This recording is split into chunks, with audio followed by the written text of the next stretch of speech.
देखते हैं खबरों को विस्तार से। और आज सबसे पहले बात करेंगे कि महाराष्ट्र का नया मुख्यमंत्री कौन हो सकता है। वैसे तो तस्वीर लगभग साफ है, लेकिन औपचारिक ऐलान आज हो सकता है। आज दिल्ली में महत्वपूर्ण बैठक है, तो वही कि क्या देवेंद्र फडणवीस के ऊपर सजेगा ताज। महाराष्ट्र में महायुति की जीत के बाद सीएम पद को लेकर चर्चा काफी तेज है, लेकिन नागपुर सहित कई इलाकों में देवेंद्र फडणवीस के पोस्टर लगे हुए हैं जो बताते हैं कि जल्द ही उनके सर पर ताज सजने वाली है। इस बीच कार्यवाहक मुख्यमंत्री एकनाथ शिंदे ने कल अपनी स्थिति स्पष्ट करते हुए कहा था कि हमारी तरफ से मुख्यमंत्री को लेकर कोई अड़चन नहीं है, हमारा पूरा सहयोग रहेगा। तो महायुति में अब तक मुख्यमंत्री को लेकर किसी पार्टी ने अपना दावा भी नहीं किया है, तो देवेंद्र फडणवीस के नाम पर अपनी सहमति ही दी है सभी ने। तो एकनाथ शिंदे ने बीजेपी के मुख्यमंत्री को लेकर हामी भी भर दी है। लेकिन आज इधर दिल्ली में होने वाली महायुति की बैठक में इस सस्पेंस से पर्दा शायद उठ जाएगा। आज शाम एकनाथ शिंदे, देवेंद्र फडणवीस और अजित पवार के साथ केंद्रीय गृह मंत्री अमित शाह की बैठक होने वाली है। और मीडिया की खबरों की माने तो बीजेपी की अगुवाई वाली महायुति में मुख्यमंत्री नाम पर फैसला तो हो चुका है। पूर्व मुख्यमंत्री देवेंद्र फडणवीस इस नई जिम्मेदारी में आ सकते हैं। सियासत के माहिर देवेंद्र फडणवीस को आज के लगे पोस्टर में आधुनिक अभिमन्यु बताया गया है, जिसने चक्रव्यूह को भेद कर तोड़ दिया था। देवेंद्र फडणवीस ने न केवल शरद पवार बल्कि उद्धव ठाकरे की राजनीति पर भी आज प्रश्न चिन्ह लगा दिया है। शख्सियत के रूप में देवेंद्र फडणवीस ने 5 सालों तक महाराष्ट्र में पूर्णकालिक मुख्यमंत्री के रूप में जिम्मेदारी संभाली थी, तो ऐसा मौका महाराष्ट्र प्रदेश में कम ही नेता को मिला है। जानकार मानते हैं कि देवेंद्र फडणवीस की अथक मेहनत और प्रयास से बीजेपी ने पहले 2014, फिर 2019 और अब 2024 में भी बीजेपी को प्रचंड बहुमत दिलाने में मदद की है और तीसरी बार बीजेपी को महाराष्ट्र प्रदेश की सत्ता में लौटाया है।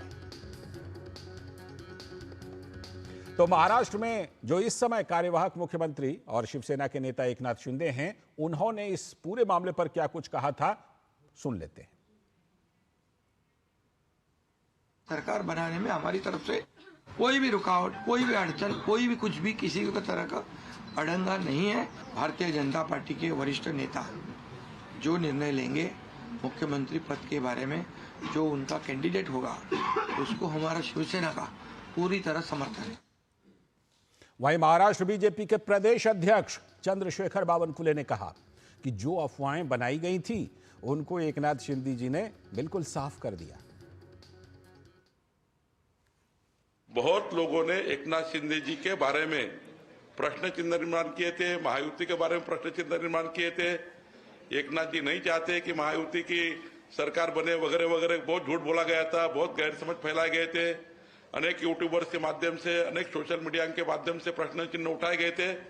लेकिन उन्होंने आज जिस प्रकार से भूमिका ली है वो महायुति मजबूत करने की भूमिका है। तो क्या कुछ चल रहा है मुंबई में और आज दिल्ली में क्या कुछ होने वाला है, इस पर बात करने के लिए जुड़ रही हैं हमारी संवाददाता श्यामा मिश्रा, मुंबई से हमारे साथ जुड़ चुकी हैं। श्यामा, एकनाथ शिंदे ने तो बिल्कुल तस्वीर साफ कर दी, लेकिन कुछ तस्वीरें अभी धुंधली हैं, जिसको लेकर ये चर्चा है कि क्या एकनाथ शिंदे भी सरकार में रहेंगे, क्या उप मुख्यमंत्री पद वो संभालेंगे, और क्या पहले की तरह 2 उप मुख्यमंत्री भी होंगे क्या, और क्या विभागों को लेकर भी कोई बातचीत हो रही है क्या। मुंबई से क्या खबर है? देखिए लालचंद्र जी, जैसे ये सवाल है कौन बनेगा करोड़पति, वैसे ही मुंबई में महाराष्ट्र में एक बड़ा सवाल है कौन बनेगा मुख्यमंत्री। और इसी पेच को आज छुड़ाने के लिए दिल्ली में ये मीटिंग होने जा रही है और हम उम्मीद कर रहे हैं कि मीटिंग के तुरंत बाद आज ही ये अनाउंस हो जाए। ये एक जो मिस्ट्री है, ये एक जो बड़ा प्रश्न चिन्ह है, उस पे छूट जाए कि कौन होगा महाराष्ट्र का नया मुख्यमंत्री। जिस तरीके से आपने पूछा कि क्या एकनाथ शिंदे उप मुख्यमंत्री बनेंगे, इसके ऊपर बहुत बड़ा एक प्रश्न चिन्ह है, क्योंकि वो अभी मुख्यमंत्री रहे हैं 2.5 साल के कार्यकाल के लिए, और वो तुरंत उप मुख्यमंत्री बन जाए तो ये थोड़ा सा एक तरीके से अमान्य होगा। और यही चर्चा चल रही है कि कहीं ना कहीं उन्हें कैबिनेट रैंक का एक डिसीजन लेकर उन्हें एक पद दे दिया जा सकता है कोऑर्डिनेटर का, नेशनल कोऑर्डिनेटर का। इसी तरीके से कोई पद दिया जा सकता है। इसके अलावा उप मुख्यमंत्री, 2 उप मुख्यमंत्री तो महाराष्ट्र में होंगे, इसकी चर्चा काफ़ी ज़्यादा है महाराष्ट्र में कि सेम पैटर्न, जिस तरीके से पिछला पैटर्न था कि 1 मुख्यमंत्री और 2 उप मुख्यमंत्री, भी इसी बार वैसा ही होगा। और मुख्यमंत्री तो हम सभी जानते हैं कि जिस पार्टी ने सबसे ज़्यादा अपने नंबर सिक्योर किए हैं, जब से सबसे ज़्यादा सीट सिक्योर किए हैं, जो बीजेपी है, उनका होगा। आपकी मैं ये रिपोर्ट भी सुन रही थी जहां पर देवेंद्र फडणवीस के नाम पर काफ़ी ज़्यादा चारों ओर से चर्चाएं चल रही हैं, लेकिन बीजेपी की या महाराष्ट्र पॉलिटिक्स की अगर माने तो जिस तरीके से लोग जो चर्चा करते हैं या जो कहते हैं कि ये होगा, उसका बिल्कुल विपरीत हो जाता है। तो हमें ज़रूर इंतजार करना होगा कि क्या नाम आता है, किस नाम पे मोहर लगती है। हालांकि देवेंद्र फडणवीस ने बहुत ज़्यादा मेहनत की है इस पर्टिकुलर इलेक्शन में, और लोकसभा की माने तो बिल्कुल ही उन्होंने पूरा उल्टा करके रख दिया इसको, और बीजेपी को ठीक है, मैं लौटता हूँ आपके पास। गए हैं। और अब जी, मैं श्यामा आपके पास लौटता हूं। हमारे साथ स्टूडियो में हमारे सलाहकार संपादक विनोद मिश्र जी भी इस पर चर्चा करने के लिए जुड़ चुके हैं। विनोद जी, आज तो दिल्ली में बैठक होने वाली है, आज मान लें कि आज तस्वीर साफ हो जाएगी, और जो श्यामा कह रही थी कि ये तो कौन बनेगा करोड़पति टाइप का सवाल है कि कौन बनेंगे मुख्यमंत्री, तो आज इस सवाल का जवाब मिल जाएगा क्या कि कौन मुख्यमंत्री होंगे, कितने उप मुख्यमंत्री होंगे, एकनाथ शिंदे उप मुख्यमंत्री होंगे कि नहीं, विभाग किनको क्या मिलेगा? लाल जी, एक तो मैं ये मानता हूँ, मेरा पर्सनल अपना है कि ये कौन बनेगा करोड़पति की तरह कोई सस्पेंस नहीं है। हाँ, सस्पेंस इसलिए भी नहीं है कि बीजेपी ने 132 सीटें जीती है, खुद की सबसे बड़ी पार्टी है महाराष्ट्र में अभी, और इसके साथ साथ बीजेपी के कई इंडिपेंडेंट के साथ में और कई पार्टियों का जो भी समर्थन है, तो बीजेपी को अपनी दम पे भी वहाँ 137-38 सीटें होती है। अब सवाल इससे इम्पोर्टेंट ये है सर, ये जो आपने कहा कि ये तो बिल्कुल सस्पेंस साफ है कि बीजेपी का मुख्यमंत्री होगा। हाँ। लेकिन श्यामा जो कह रही थी ना, उसमें भी एक बात है कि बीजेपी कई बार नए लोगों को भी मुख्यमंत्री के तौर पर ऑब्वियसली, लेकिन अब सवाल ये है कि महाराष्ट्र में जो छवि है, आज जो आप महाराष्ट्र में नागपुर से अलग अलग इलाकों में आपने पोस्टर देखा होगा, ये बात जो सुबह से पोस्टर लगे हुए हैं, उसमें साफ साफ देवेंद्र फडणवीस को आधुनिक अभिमन्यु बताया है, और आधुनिक अभिमन्यु के साथ उसमें कहा ये भेद भी तोड़ता है और भेद को तोड़ता भी है।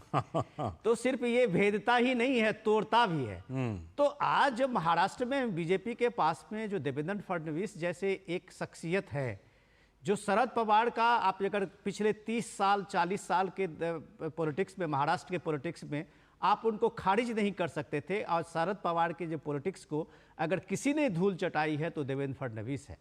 आज देवेंद्र फडणवीस के कारण ही शरद पवार की आप पार्टी की हालत देखिए, अजित पवार बाहर है, तो उसका क्रेडिट भी देवेंद्र फडणवीस को जाता है।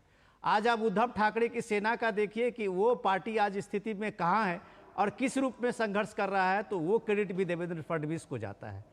तो जाहिर सी बात, आप मानते हैं कि इस बात को कि अगर बीजेपी के पास एक शख्सियत आधुनिक अभिमन्यु का है, और देवेंद्र फडणवीस ने इसी गठबंधन को शिवसेना के साथ भी पिछले 5 साल में जो सरकार चला है, वो भी एक उसका एक बड़ा शानदार ट्रैक रिकॉर्ड है।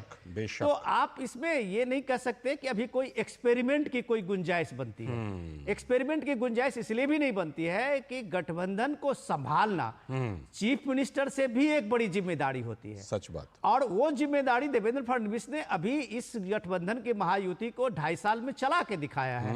वो सिर्फ डिप्टी सीएम नहीं थे, बल्कि दोनों ग्रुप जो है, गुट जो पार्टी जो है, चाहे वो शिवसेना के एकनाथ शिंदे गुट हो या अजित पवार हो, दोनों के बीच में कोऑर्डिनेशन भी देवेंद्र फडणवीस का ही था।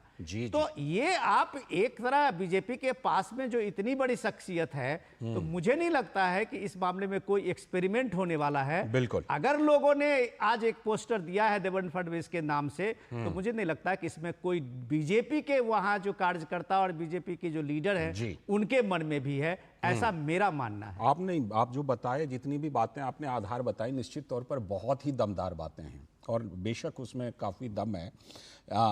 और लेकिन वही है कि बीजेपी कई बार चौंकाती है, लेकिन आपकी उस बात में काफ़ी दम है कि देखिए ये जिस तरह उन्होंने गठबंधन का नेतृत्व किया है। श्यामा, जिस तरह देवा भाऊ का पोस्टर जो है वो नागपुर में और बाकी जगहों पर लग चुका है, तो बीजेपी तो लगभग मुझे लगता है कि तैयारी कर चुकी है। जरा कुछ खबर आ रही है क्या कि 2 दिसंबर को शपथ ग्रहण हो सकता है? ऐसी कुछ खबरों की चर्चा है वहां पर, खासतौर पर मीडिया के बीच में।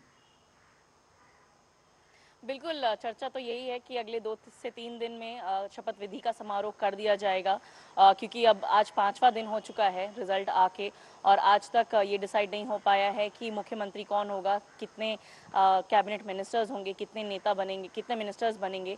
तो महाराष्ट्र को इंतज़ार है कि जल्द से जल्द जो शपथ विधि है वो हो जाए, और साथ ही ये उम्मीद लगाई जा रही है कि दिसंबर के शुरुआत में ही ये हो जाए, 1 तारीख 2 तारीख कहा जा रहा है। और क्योंकि बीजेपी का ये जो विक्ट्री है, ये जो जीत है काफ़ी ग्रैंड है, तो बीजेपी चाहती है कि इसे बहुत बड़े तरीके से मनाया जाए, बहुत बड़े तरीके से पूरे विश्व को दिखाया जाए। और जो तरीका वो अपनाना चाह रहे हैं, पिछले 2014 में भी आपने देखा होगा कि वानखेड़े स्टेडियम को यूज़ किया गया था, और इस बार भी चर्चा यही चल रही है कि वानखेड़े स्टेडियम में ये शपथ विधि का समारोह हो सकता है। हम ये भी सुन रहे हैं कि जो एडमिनिस्ट्रेटिव ऑफिशियल्स हैं उन्हें ये एक तरीके से आदेश दे दिए गए हैं कि आप तैयारियां कर लीजिए, जो भी बेसिक रिक्वायरमेंट्स होते हैं वो तैयारियां कर लीजिए।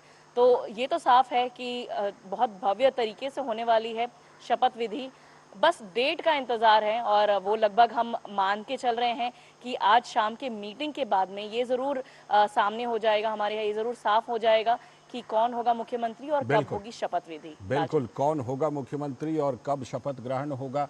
लेकिन विनोद जी, ये बिल्कुल साफ है कि जिस तरह से कि देवेंद्र फडणवीस ने अगुवाई की, और जो आपने बातें रखी कि बात सिर्फ मुख्यमंत्री पद की नहीं है, बात यह है कि जो महायुति गठबंधन के नेता के तौर पर देवेंद्र फडणवीस ने जिस तरह से अपने आप को स्थापित किया है, ये और ज़्यादा उनकी दावेदारी को मजबूत कर रहा है।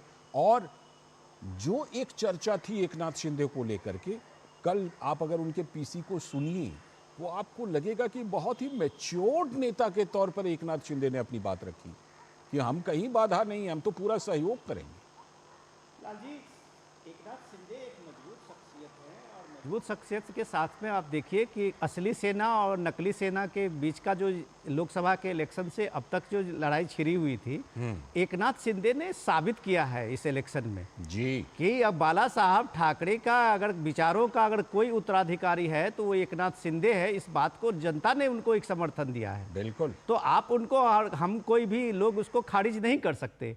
लेकिन सबसे इंपॉर्टेंट चीज ये है कि ये पार्टी बीजेपी कभी थकती रुकती वाली पार्टी नहीं है। उसके सामने में लक्ष्य जो है अभी और एक बड़ा है। अभी 2024 के बाद वहाँ 25 में वहाँ बीएमसी जैसे कई महानगर पालिकाओं का इलेक्शन होना है। अब वो इलेक्शन जो है वो भी एक बीजेपी और शिवसेना के लिए चुनौती है। अब इस चुनौती को भी एक मिट आउट करने के लिए आप ये देखिए कि ये कोऑर्डिनेशन का एक बड़ा काम है कि बीएमसी में शिवसेना के उद्धव ठाकरे के बदले में आज अगर एकनाथ शिंदे को वहां स्थापित किया जाता है, या उनकी पार्टी एक बड़ी पार्टी बनती है, या बीजेपी उसमें एक बड़ी पार्टी बनती है, तो इसके लिए महायुति को साथ चलना होगा। और कई ऐसे महानगर पालिका के चुनाव होने हैं अगले साल, तो वो साथ साथ एक चैलेंज है इनके लिए। तो सबसे बड़ी सवाल बात जो आपने कही कि महायुति के कल जो एकनाथ शिंदे का प्रेस कॉन्फ्रेंस का था, उन्होंने लगभग हर शंकाओं से जो ये लगाया गया था सोशल मीडिया पे, उसको एक तरह से झूठा साबित किया। उन्होंने कहा कि भाई महायुति एक है और महायुति में कोई कंफ्यूजन नहीं है किसी बात को लेके। ये बात भी सच है, क्योंकि महायुति का एकता ही उनके सबल का आधार है, उनका एग्जिस्टेंस है। तो देवेंद्र फडणवीस के लिए मुझे नहीं लगता कि महायुति में किसी भी पार्टी, चाहे अजित पवार हो या एकनाथ शिंदे हो, किसी के मन में कोई सवाल होगा। हाँ, मंत्रिमंडल को लेके सबकी पार्टी की अपनी अपनी एक इच्छा होती है, और अब जो मीटिंग होनी है शाम में, मुझे लगता है कि मंत्रिमंडल और मंत्रिमंडल के विस्तार पे उस पे ज्यादा फोकस होगा, और वही चर्चा का एक मूल केंद्र होगा, मुझे ऐसा लगता है। बिल्कुल, आपने कहा बीजेपी कभी रुकती नहीं, मुझे लगता है महायुति भी शायद रुकने के मूड में नहीं है, और अब वो चाहती है कि उद्धव ठाकरे को बीएमसी से भी किसी तरह से आउट करें। बहुत बहुत शुक्रिया श्यामा जुड़ने के लिए मुंबई से। और विनोद जी, आप हमारे साथ बने रहिएगा, क्योंकि आज हम खास चर्चा करने वाले